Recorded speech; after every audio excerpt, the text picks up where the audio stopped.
Good evening. My name is Mark Wood. I'm the associate pastor at Coming Baptist Church and the conductor for the Forsyth Symphony Orchestra.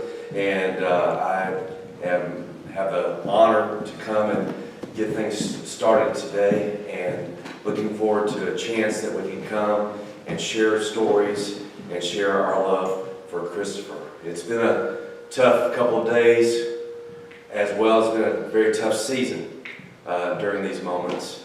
And so we do come with grieving hearts and hurting hearts. But it's important for us to get a chance to come together and to share stories and to share memories and to share this time that we can celebrate Christopher's life. Again, I did not have the honor to know Christopher myself. I've known Kathy for a number of years through the orchestra and playing, but all the things that I see and read and hear about who he is, seems like he's in many ways a reflection of his mom, and I mean that as a compliment. A wonderful, wonderful young man that has gone through many, many struggles, and yet during those times he was able to live life to the full in the times that he had it. So it's in these times that we have now that we're hurting. We do want to take time and pause for just a moment and just find paths that we can have to find comfort in these moments. One of the ways and one of the sources of comfort we can find is that Christopher is no longer suffering the pain of this world. He has gone through so much in his short time here on earth. He endured a lot, including having cancer as a teenager. The last 5 months, of course, have been particularly rough with that and with the paralysis, but now that's gone. And we can be grateful for that. He is no longer suffering through that pain, and as he had told his mom and his family, he was at peace with his decision at the hospital. The main source of comfort we have today is the memories. And while I want to share a few things that I've heard and I know all that is just going to be the beginning of the stories that y'all are going to tell are going to be the evidence of the truth of who Christopher was and is to us even today. He was an especially gifted young man. He was an amazing wine and food expert. He loved to create, many of y'all I'm sure experience this, enjoyable times with food and wine for families and friends. And he also shared those with restaurants in the local area, allowing them to elevate to the Michelin star status, which is incredible that he was able to use his gifts in such a way. He was a talented musician, played trumpet and harmonica in local bands that included Lanier Jazz around here. My understanding is he could pretty much pick up any instrument he saw around there and just start having some fun with it. He would figure out tunes and figure out things to play, whether it was the bass guitar or the piano, or sometimes Kathy's cello would pick that up and just start playing. That takes a lot of talent just to pick it up and go and play and make music like that. He was an entrepreneur at heart. He loved to venture out in different ways and find different ways to make money to help people. He loved searching for desks and artifacts for his booth at Simple Finds in Atlanta. And he just found numerous activities and ways that he could live his life and share with others. So he was an especially gifted young man. He was also extremely intelligent. He was very expressive with his words. He loved learning new things. He was always one that you want to sit down and just listen to what he had to say as he was going. He loved to do the New York Times crossword puzzle, and from what I understand was amazing at Jeopardy, which that would have been pretty awesome to hear how that went. He was a true friend, and many of you are here because of that. He was not only a true friend from recent friendships, but even as friendships from his childhood. He was one that had a great sense of humor, often a little on the dark side, but he made everyone around him happy. All the friends he had, he continued to keep in close contact with, even from his childhood, which is a remarkable thing, and had mentored many of his friends through some hard times as well. So he was one that was there for whoever needed him, and not just for a short time, but through the long haul. It's definitely a sign of a true friend. He was a kind-hearted soul. Through all the hardships and all the things he went through in his life, he found a way to be kind to the very end, always providing polite and kind words, especially to those that were caregivers. You know that it's not an easy job to be a caregiver in hospitals and places like that, because many times the things you do seem to bring pain to your patients. But he was always gentle and encouraging to those that took care of him, and always gave them a word of encouragement along the way. He always would tell them that they were beautiful or they were perfect, or he made them understand that he knew that they were just doing what they needed to do, that they didn't mean to hurt him. He not only just would thank them, he also had gifts for them, maybe chocolate or some other type of gift that we'd have for them, just to show his kindness through all of that. And even in all the pain, he was willing to be kind and gracious and polite to everyone around him. He was most definitely a loving son. He worried about his mom, and he was always trying to prepare her, because he was a smart young man, and he understood the gravity of his situation and how difficult it was going to be during this time. He knew how serious this matter was, and no matter what the doctor said, he was trying to prepare himself and his mom and family for what was to come as he saw it. So he was always telling her she'll be okay. He knew it was going to be very difficult, and he was ready to face his fate and not go through any more testing and procedures. And again, there really wasn't any more that the doctors could do. And so he went the way he wanted to go. He made sure he shared his love with his family and told them how much he loved them. I understood that was, in the end, some of the final words y'all got to share together was your love for each other. And that's so awesome and important. He's somebody that we will sorely miss him. He will be missed, and he will be loved still in our hearts. He's left a legacy as a thoughtful, caring, loving young man who would always put others before himself. And it is because of that that we hurt and that we grieve, but we also celebrate the time. We are very fortunate, even if it was a short amount of time, and shorter than we would like for it to be. We're grateful that we did have these moments together with him. I'd like to just open it up now. I know a number of people said that they'd like to say something, so we'll invite you to come here. If you will, come to the podium one at a time. We would love to hear your stories about what Christopher meant to you.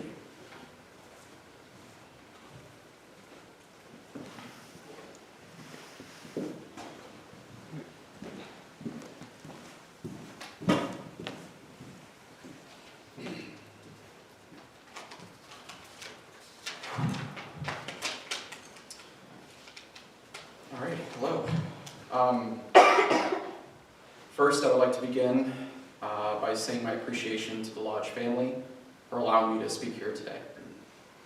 My name is Sam Gamble, and I've had the pleasure of knowing Chris for many years as a teammate and a friend. Christopher Lodge was many things to many people: a benevolent son, a loving partner, and an extremely treasured friend. My friendship with Chris started at Sea Island, where we both had held sommelier titles at the Coaster Hotel. We were teammates that both shared a passion for service and all things wine. We also shared a passion for music. We both were trumpet players in our earlier years. We had in-depth conversations on jazz pioneers and how appreciation for the arts led us to the career choice that we both fell into: alcohol and hospitality. Hospitality to Chris was who Chris really truly was. It was truly who he was extremely deep down. He lived it, breathed it, and showed it to anybody that floated in his aura. The way he captured an audience and created passion in others about the topics that he was so passionate about was his gift to the world. Deep down, I idolized Chris. I looked up to him, and while Chris held the position of sommelier for Georgia's premier five-star restaurant, The Georgian Room, provided an outline of what it took to manage that room and the expectations of his guests. Eventually, Chris moved back to Atlanta, where he held the role of beverage director for Atlas Restaurant in the St. Regis Hotel. At that time, I moved into his role at the George Room Sommelier. However, Chris left some very big shoes to fill, as I was constantly reminded by two Hungarian servers, "You are good, Sam," but Chris was great. November of 2017, Chris called me to offer me a sommelier position at Atlas to work alongside him and develop a beverage concept that someday would be worthy of a Michelin star and a 2-cup wine spectator award, which is a big deal. I was absolutely hooked after that. Convincing my wife to move from Glynn County to Atlanta was no easy task. We figured, at the time, we don't have any kids. This is our time to be city folk and embrace the energy of Buckhead. My first day starting at Atlas, we found out we were expecting a child. It was October 13th, on a Friday. We freaked out. I immediately called Chris and told him, and he simply said, "Sam, you are smart, that's life, don't worry, you got this." He was the first person that I called to tell him that we were having a child. For 6 months, it was a dream team scenario. We learned together, we were floor warriors together. We had many late nights together talking about how crappy and out-of-date our inventory program was. Chris was a champion in figuring out workarounds. How to get to point A to point B faster and more efficient was something I absolutely admired about him. In 2018, Chris and I achieved a 2-cup Wine Spectator Award for Atlas, an award that only 1,200 restaurants in 76 countries achieve every year. My wife, my tiny baby girl, my mother-in-law, Arias, and Chris's mother all had dinner to celebrate that day. Since then, Atlas has gone on to achieve every global wine award imaginable, including a Michelin star, largely due to his foundations. Chris was an instrumental catalyst for my career and was always there to pick up the phone. I owe him everything to where I am today, largely due to him believing in me, trusting in my ability to uphold his vision for service and hospitality, and he will always and forever remain an honorable friend, a trusted teammate, and a mentor. And for anybody struggling to remedy a hardship, don't forget, you are smart, that's life, and don't worry, you got this.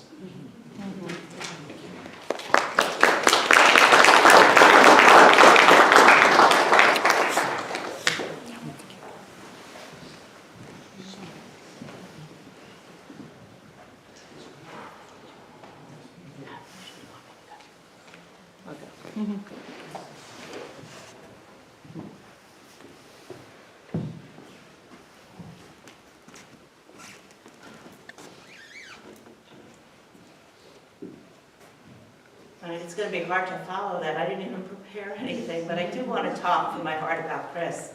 My name is Cindy Grossman. I'm Chris's aunt, and I, know him from his entire life. I was there when his umbilical cord dropped, and my sister, who had major postpartum depression, was out on her first time out, leaving her child alone with me, and I was afraid she was going to be sentimental about this umbilical cord, and I wrapped it in it like a gift and gave it to her. And she said, "Yeah, why did you say that?" So I knew him when he was a baby, of course. I spent some time in Atlanta whenever I can to see him. I remember one memorable time when he and I went on a trip to the mall, and the malls in Atlanta are pretty major, I think. We tried to do things that he would think of as fun. There was some kind of a show, like a puppet show or something we went to, and there was, of course, the food court where he got to eat all the junk food he wanted. And we went to a toy store where I was able to buy him a toy that he wanted, probably more than one toy that he wanted. And then I said, "Okay, before we go, we have one other stop we have to make." And he says, "What's that, Aunt Cindy?" And I said, "The bookstore, because I love to read." He says, "Aunt Cindy, you did enough for me already. He did not want to go to the bookstore, you know. So anyway, I dragged him into the bookstore. I said, bookstores are really great. This is something that you're going to come to love. So he sat on a little chair and folded his arms like Chris would do, especially as a little boy. And I would show him books. I said, you know, you like firemen. This is about firemen. This is a really great book for you. No. You like policemen. This is a book about policemen. No. This is about dinosaurs. You're going to love this book about dinosaurs. Nope. You know, he was very stubborn about it. He didn't want it. So I said, well, I'm not going to pick a book out for you and you'll have to read it. So I found a book that was called The Boy Who Hated to Read. And he went home with it, and I went back to New York City where I lived. And a few days later, I get a phone call. And Cindy, I read the whole book. It was really good. So we've had a lot of it, as a boy, we had a lot of those opportunities to do that thing. And I hope I passed some of my love of reading on to him. I was very fortunate because I worked at a university, and part of being at the universities, they gave me the benefit of choosing one person. I didn't have a child of my own, so I was able to choose one person to put through the school, St. John's University. And I chose Chris, and he was able to come into New York City and get his college education. I was a little worried because he was at that age where kids get into trouble. And, you know, I didn't want him to get into too much trouble. So I said to a colleague of mine, please find a job for him on campus to keep him at least busy some of the time. So next thing I know, I walk into my office and they hired him to be my receptionist in no So I got to see Chris those 4 years almost every single day. And, you know, sometimes he loved it, sometimes he didn't love it, because somebody would tell me something that he did. But, you know, he would come into my office oftentimes, and one of the things I remember discussing a lot when he would come in, he did not like taking 12 credits of religion and philosophy. He says, I'm not going to make any money with philosophy and religion. And I said, yeah, but you're going to be a well-rounded person. And you have to, you know, it's important to be well-rounded. And we went through that debate many, many times. But I was quite fortunate to have Chris, you know, in the university and spend those 4 really cherished years with him. He was really, people who say he's intelligent, he's really intelligent. We got to play crossword puzzles even when he was in the hospital. I'm going to tell one more story that comes to mind. When he was a kid, he stayed with me for a few days in New York City. I lived in Manhattan. And we went to all, you know, kinds of things. And one day I took him out to a restaurant. And he, you know, was there looking at the menu, and I said, you can order anything on the menu, just tell us what you want. And then he says he wants to order veal. Now, I was a vegetarian most of my life, and my husband was still a carnivore, but we had an agreement that we wouldn't eat veal. So I start telling him this story about how the veal is kept, the calf is kept in a stall, not able to move their muscles, the calf, you know, the muscles had to be tender, so that's how the veal is made. And they were removed from their mothers. I tried everything. Why we don't eat veal? And I said, Chris, it's just a matter of principle for us. And he says, Aunt Cindy, you're making me cry. I says, well, can't you try to order something else instead of the veal? And he's ordered something else on the menu. So a few days later, my dad comes into the city, and he was going to take him back to Long Island where he lives. And we go to a different restaurant, and Chris is looking at the menu, and he's sitting all the way on the other side of the table. We have a big family, a lot of us were there. And he yells down the table, Aunt Cindy, is this your principles or Grandpa's today? He ordered the veal. So those are some of my, you know, I have so many memories of Chris. He was not easy to eat with. I know in the restaurant industry, you know that you have very high standards, and I had pretty high standards, but he was not easy to eat with. He wanted it really perfect when we went out to eat. One of the last things I remember is I was with Kathy and Chris on his birthday, which was Christmas Eve, just a few weeks ago, and I said to him, we were talking of wanting a special dinner for him, because we knew hospital food is not, cuisine that restaurateurs should really eat. And so we wanted bring in some special food from a restaurant, and asked him what restaurant he would like. And he said, I don't want any restaurant for Christmas Eve. I said, yeah, but it's your birthday. He says, but it's so mean to make people work on Christmas Eve. That will be food that's prepared with despair, he said. So Kathy and I looked like, I guess we're not eating Christmas dinner. And I just looked really sad. He says, why are you looking so sad?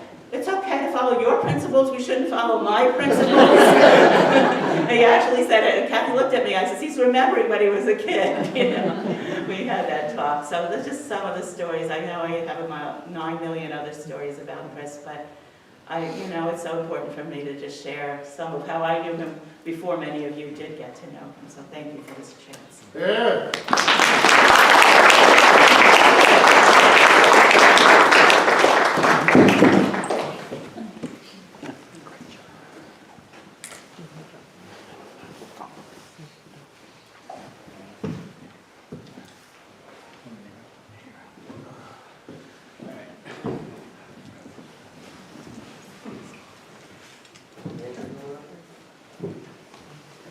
Hello, I'm Chris's uncle, Uncle John, and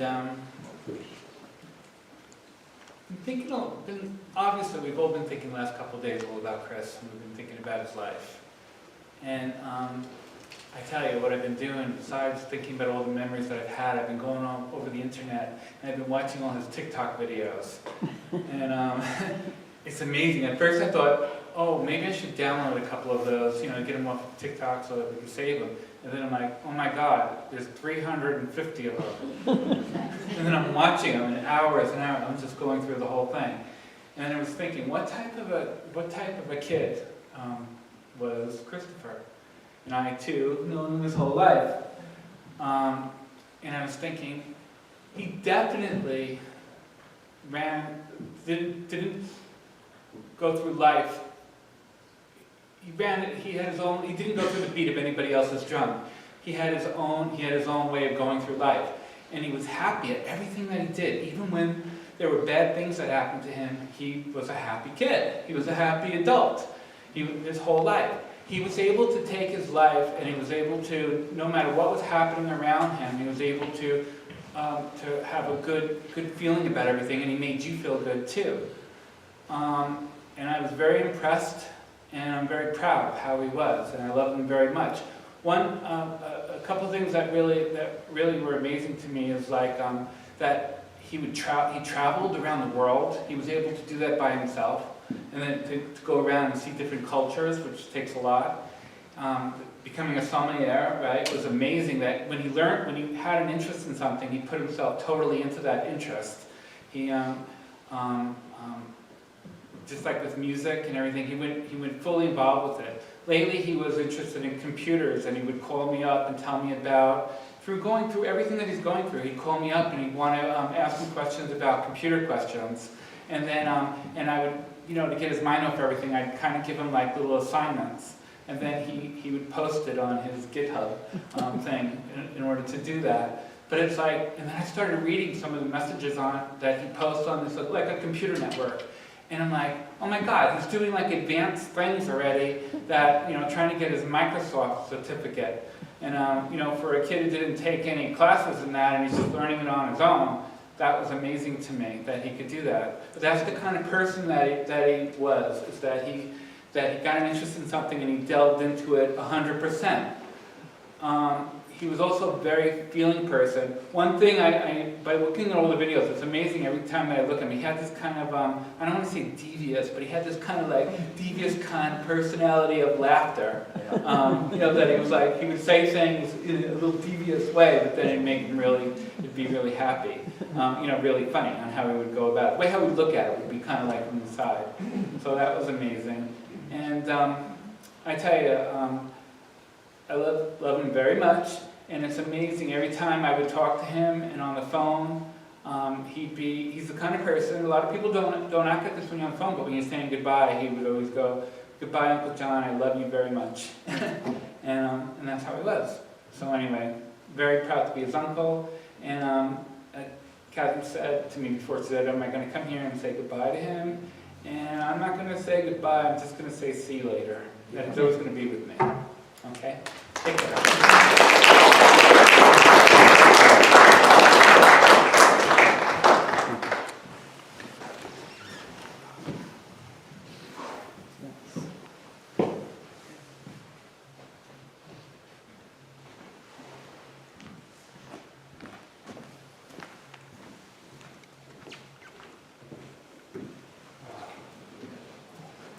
Everybody. I'm Andrew, and I'm nervous. Today Chris told me to go to one of those courses for speaking. Anyways, I met Chris when I first moved to Georgia back in the early 2000s. We moved in the same neighborhood, and immediately, I think, our friendship began with trying to start a lawn business. Immediately, I kind of just knew where his mind was, and something that was touched on before that I really admired about Chris was that he was unapologetically himself, and where I would normally maybe like join football or try to fit in, Chris did what he wanted to do. He was a trumpet player, he knew piano.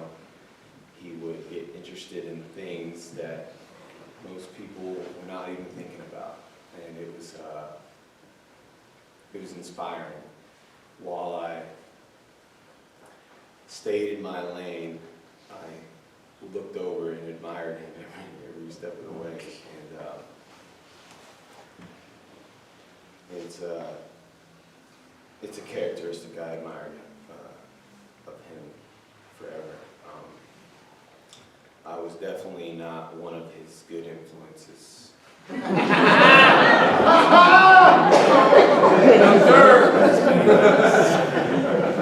Many of us, but we all loved each other, and we spent a lot of time together. And I won't touch into most of those stories. One little tidbit was that Kathy and Mike remember. I was putting a ladder up the window to sneak him out. I didn't set it right, so I knocked on the window and I fell back into the bushes. I think they made it come out, and I was like running with the ladder at 2 o'clock in the morning. And then our shenanigans grew from there. But, God, Chris, I mean, I remember he would just try to teach me so many things, because she teaches piano. I'm getting interested in music. I buy a guitar. And Chris is like, "What are you doing?" He's like, "I can't teach you chords on the guitar. You got to learn the piano first, you know." And I really would like to get into that now. But Chris was a lover, and I want to say he was a teacher, because that's what he was to me. He represented the pursuit of knowledge, the pursuit of culture, and like just the world. He just wanted to experience everything, and I wanted to. It was inspiring. I really love that about him. One last story. I was in rehab, 2017, and me and Chris, we would go years without talking to each other, but we would just end up on the phone every now and then, and it'd be like no day ever passed. And he came up there, and we had prepared this proposal idea with him and Aries. And he was like, I want you to get a table, take this backpack, all these wine glasses, wine sheets, white sheets, chairs, everything. And I need you to hike 3 miles into the woods where this waterfall is. And then you're going to set up this whole display and then wait for me and Aries to get there. Bet, you got the right guy. So I did. I don't know if you know where Ravens Falls is, up in North Georgia, but I went up there. I ran back in the woods as fast as I could, but I didn't have to run that fast because they were walking. So I ended up waiting for like an hour or something. Everybody's like, can we take a picture with your display? Yeah, sure, go ahead. That ended up being a beautiful experience, and I think we made a whole video of that. And that's when Chris showed me his TikTok account. And I think we were trying to start a business. He tried to convince me to start a business called Go Proposals. And he set me up on TikTok and Instagram. He set me up all these things. And he said, Andrew, you're going to do this and you're going to go into business for yourself. All right. And, God, I just love that energy about him. I love him and I miss him. And maybe like what the gentleman said, hopefully you're inspired by that to create something for yourself, because that's what he did with everything in his life.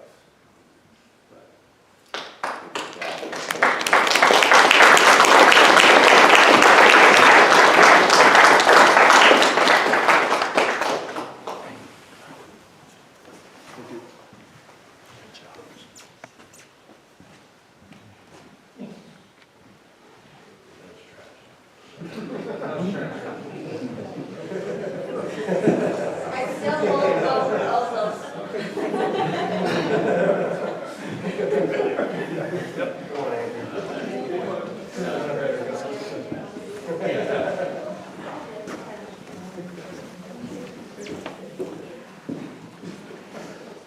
Hey everybody, my name is Jonathan.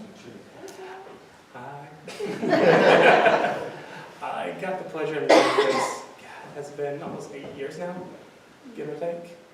And I met Chris through ours, and she mentioned that I'm dating this guy. I'm like, okay, I don't know who he is. And met him, and the only thing I can think about Chris is unconditional love. That's one thing that, outside of his knowledge, the love that he showed to his friends, even day one meeting him.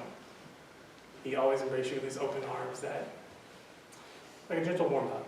Like you always know that when you see him, no matter how bad your day's been, how rough the evening's been, Chris is going to do something to bring a smile, a laugh, or even just to make you distracted just for a minute through what's going on.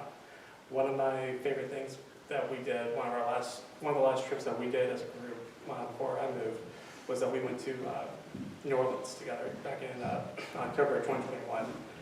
And Chris's random encyclopedia of knowledge as we're walking through everywhere. He's like, oh yeah, did you know this?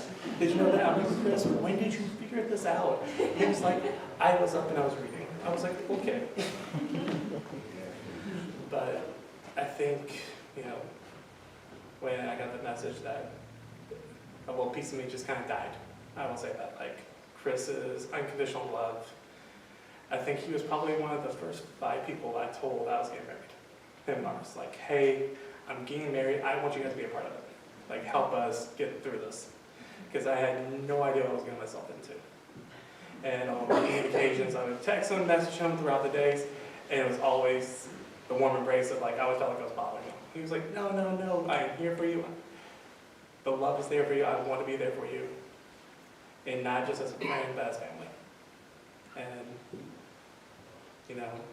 although he's no longer with us physically, I think that one thing Chris would always want us to do is remember that love that he always shared with us.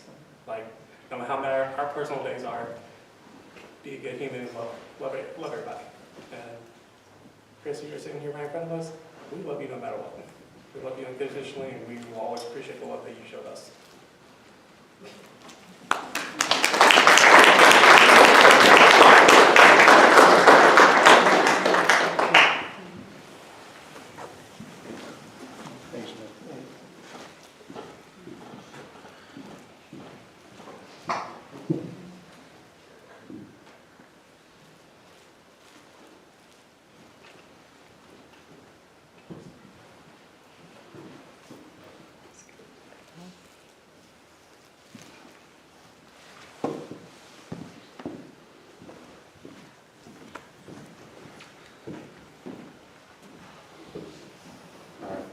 My name is JR. I didn't have the pleasure of knowing Chris as well as everyone else did, but I got cornered by his mom. And she was like, "You have experiences?" I was like, "Yeah, we have a few." She's like, "Well, tell them." Okay. Not too many. Yeah, I'm like his friend over there. I'll leave some of the stories off to the side. But the first time I met him, it was only a few years ago. I'd owned a liquor store, and apparently he had found out that I'd owned a liquor store. So he's like, "You own a liquor store?" I was like, "Yeah." He's like, "What do you know about wine?" I was like, "I know some." He's like, "Yeah, I'm a Somali, let's go. Like, I can help you sell." And I was like, "I don't think you know where my liquor store is, but have you ever seen Menace to Society? That's my liquor store. Like, if you want to sell Moscato or Thunderbird, I got you. Mad Dog 2020." He's like, "No, it's cool. You can educate them." And I was like, "I don't think you understand how it works." And all of a sudden, we open up a bottle of wine, and he just expresses all this knowledge. And I'm not going to lie, like, I've been working in liquor stores since I was like this big. This guy started like 3 or 4 years before me and had so much more knowledge than I did. And I was like, shit, I'm messing up somewhere. But I was like, okay, wait a minute, demographics aside, like, okay, you're cool, I got you. But then it started becoming a thing, like, we didn't get to see each other that many times because I was so busy with the store. But when we did, as soon as I walked in and I saw him, I was like, oh, damn, someone grab a wine key. I was like, we're about to open up this bottle and start talking for hours. And we would just talk for hours about passions, about things that we love. And what brought us together was the alcohol. And when I mean it brought us together, like, it really brought us together. Like, that wine we started drinking was gone in 30 minutes. And then all of a sudden, our backup was always a bottle of bourbon. And he didn't know as much about bourbon, so I was like, aha! I got something on you. And I didn't put him on bullet. Like, look, I put him on the Evan Williams single barrel, but not the bullet. But it's just even his passion, his knowledge. Like, anytime I saw him, it was a smile. Like, every time I talked to him, I learned something new. And even in a business that I've been in for years, he was still able to teach me something. And I've been to quite a few funerals recently, and only 2 times has it actually rained. And I don't think it's like a rain of sadness. Like, there's these 2 times where it rained, it was people that were very special, very close to me. And it wasn't like tears of sadness. You know, when they say it rains, it's God from heaven is crying, or the angels are crying. But not for something sad. I think today it's for tears of joy because he was getting to join me, because they're getting someone that was very special, and I wish I had more time to get to know him and really, really talk to him. Like, we'd always talk about camping together. And unfortunately, that's never going to happen, but it's okay because the time that we spend with each other, the short time, is very, very special. Like, he's just so passionate and so knowledgeable, and that's something like I'll always, always hold with it. And it just makes me appreciate the days that we do have together. And hopefully we appreciate everything else that comes with it. And I know he's looking down on us and smiling and hoping that we too can be passionate about the rest of our lives, what time we have left. And I'm going to miss you, buddy. I really am.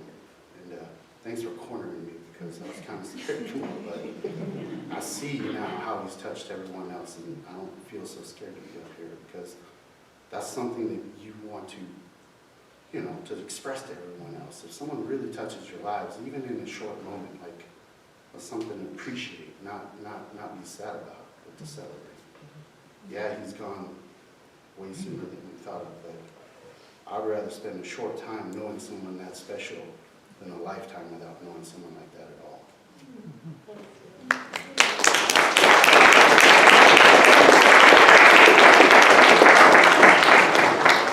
Scared me. Hey, JR, I appreciate it, man. Okay.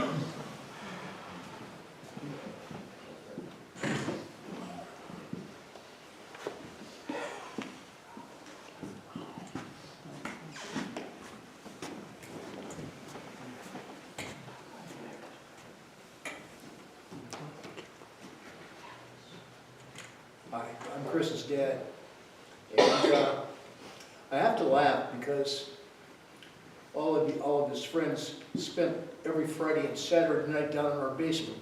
I didn't go down because I was afraid to find out what they were doing. What? Yes, sir. Sam, you know what I'm talking about. Yes, I do. So anyway, the one thing that I have to laugh at, Chris is a wonderful guy, but he was also a smart ass.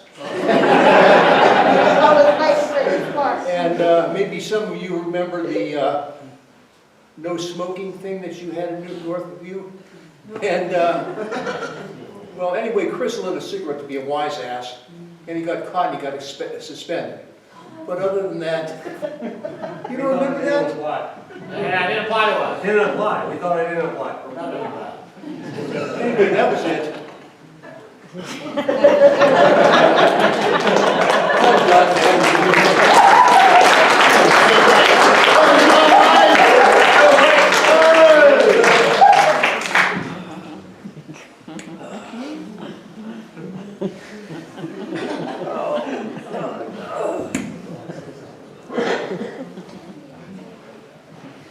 So it did apply.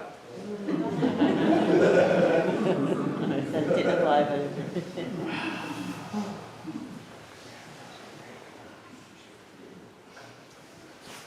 Come on, I know some of you guys have funny stories. She didn't corner the rest of you all.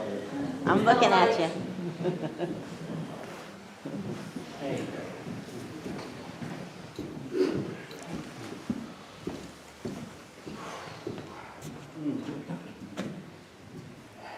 Well, I met Chris back in, I guess, 2007 or so. I got invited to come play with that group, Lanier Jazz, that you've probably heard about. And I remember the first time I came in, I didn't know anybody. I'd just met somebody who was the director of the band, Ray, and he just asked me to come in. And I came in, I'm warming up my horn, and Chris is there, and he comes over and he goes, "Okay, you're playing first." So I sat down there and started trying to play with them and kind of fell in love with the group. But Chris in particular, I noticed from the very beginning, when you talk with him, he would face you directly.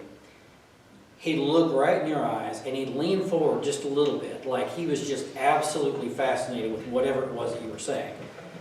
And anybody who knows me knows that that's probably a dangerous attitude to have, because you won't be able to get me to shut up if I have any indication you're not tired of me talking yet. So Chris just wanted to know everything. And he would just sit there, and every time we were together, we would play, and he would just sit there and he would ask about how we were doing things, about style, about playing the trumpet, about the mouthpieces, about the horns, about everything. He wanted to know everything. And I always wanted to get him to kind of specialize on trumpet because he had some real talent there. But you couldn't get him to really specialize because he liked a little bit of everything. I mean, every time I talked to him, he was playing something new, had some new instrument or something. But, I'm a pretty decent player, and I can play a lot of different styles and all that, but I'm kind of a technician.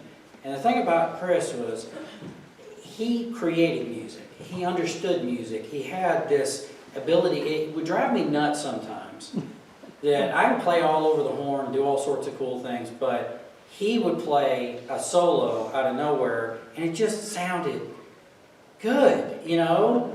It didn't sound like a technical exercise. It sounded like he was making something. He was creating something. He had some real talent for that. And I love hearing about all the other stuff that he did. I talked to him a little bit about the wine business and stuff like that, but most of the time we talked about music, and it's just, it's an amazing thing when you meet somebody like that, where you just like being around them, you like spending time with them, you just, you want to see them succeed, you want to see them, be able to do, like, have their dreams come true. There aren't that many people that we get to encounter in our lives that are like that. And Chris is special. And I'm going to miss him a whole lot.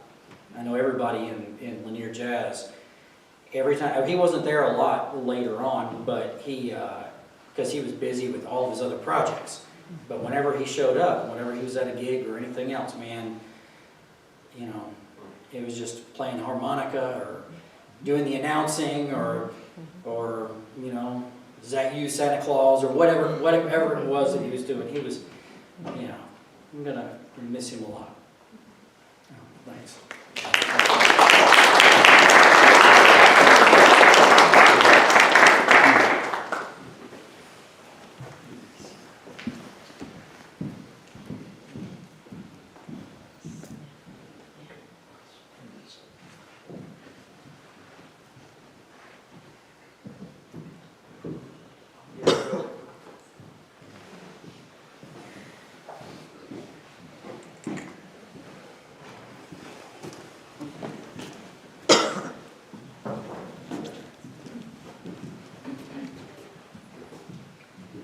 Hey, I'm Mike Calzone.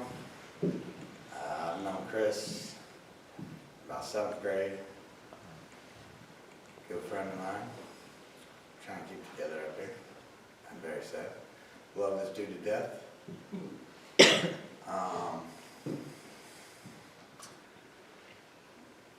We had a lot of fun as a group of us. Out of this big group in the empty spots in the back in the right, we used to get a little rowdy. And about 90% of the stories I'd like to tell, I definitely cannot tell. Tell the dog story. So, telling the dog story, Yeah. Mikey Mo just told me to tell you That the was dog funny. story. So my parents were in Italy for about a week. Pull the mic And they left me the house. My parents were in Italy for about a week, and they left me the house, and we were all 18-ish. We'll go with ish. The real ages are not actually known. And this was the last day of partying, and I'm pretty sure most of the friends had been just staying at my house the whole time. Most everybody. We were partying all week. And so on the last day of partying, the cops got called. Of course. And so they came in through the basement, and first person to answer the door, "Hey, Calzone, the cops are here." So I let them know that I had a very vicious attack dog, and that there was no way they could enter the house or they would be attacked. My dog was about yay big, very friendly, came up wagging her tail, trying to lick the cop's shoes, and so they go, "Oh, okay, good job, guy." And so then they proceeded to enter and hand everybody underage drinking tickets and all that fun stuff that we got back in the day. But we were all there. We experienced a lot together. We grew up together. We had highs, we had lows. The fun we had is unmeasurable. The stories I tell to people that aren't from our group sound like books. They're made up. There's no way they can be real. The things we have done together it's wild. I will miss Chris dearly. And I love you, buddy.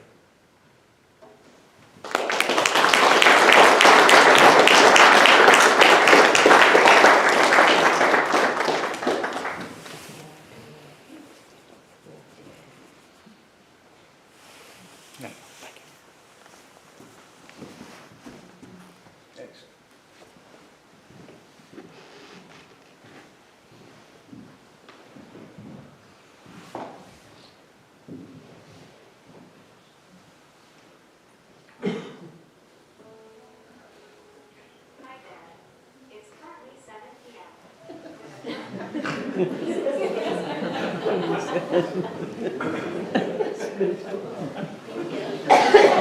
need to know the temperature. Appreciate it. Time to take your.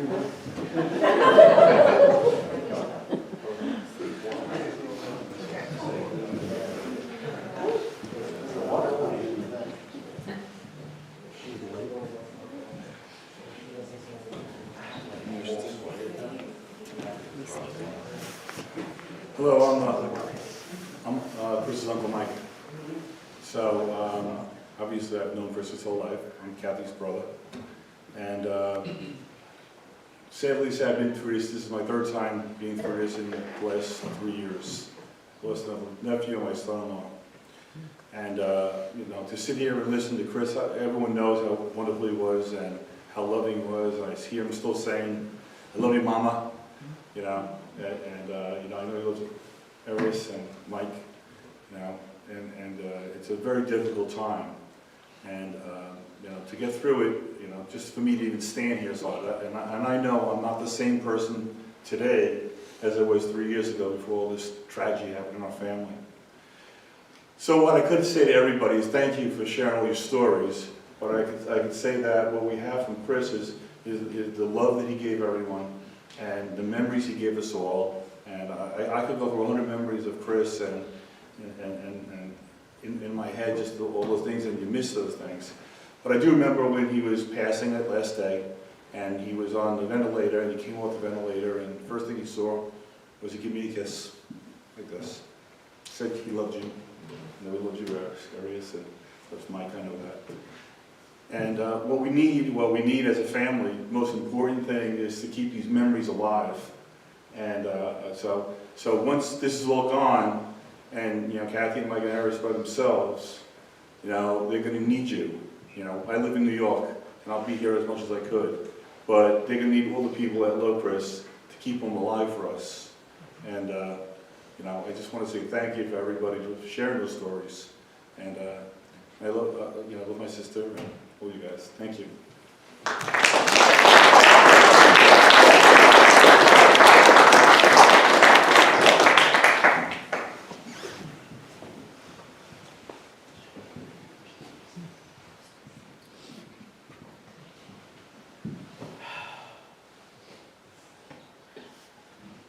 Last call. Last call.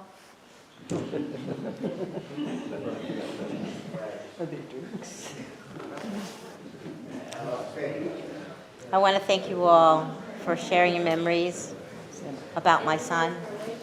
I appreciate you all being here for him and sharing these memories with us, because I know he was a fantastic child, fantastic man. Love Chris.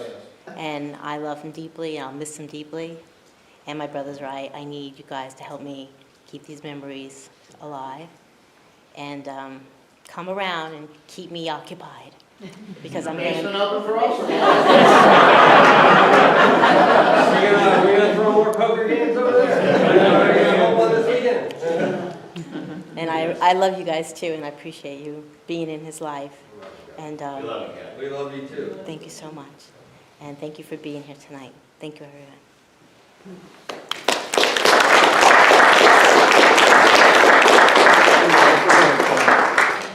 As we get ready to close, if we can, just bow for a brief word of prayer.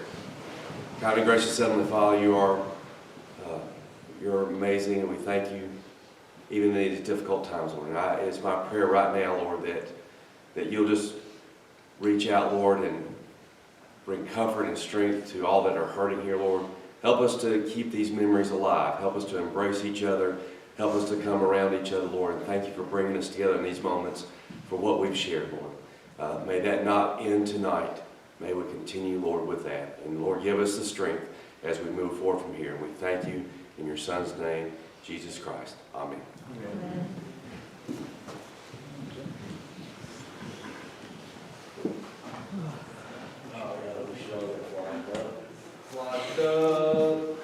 Now we need the volume.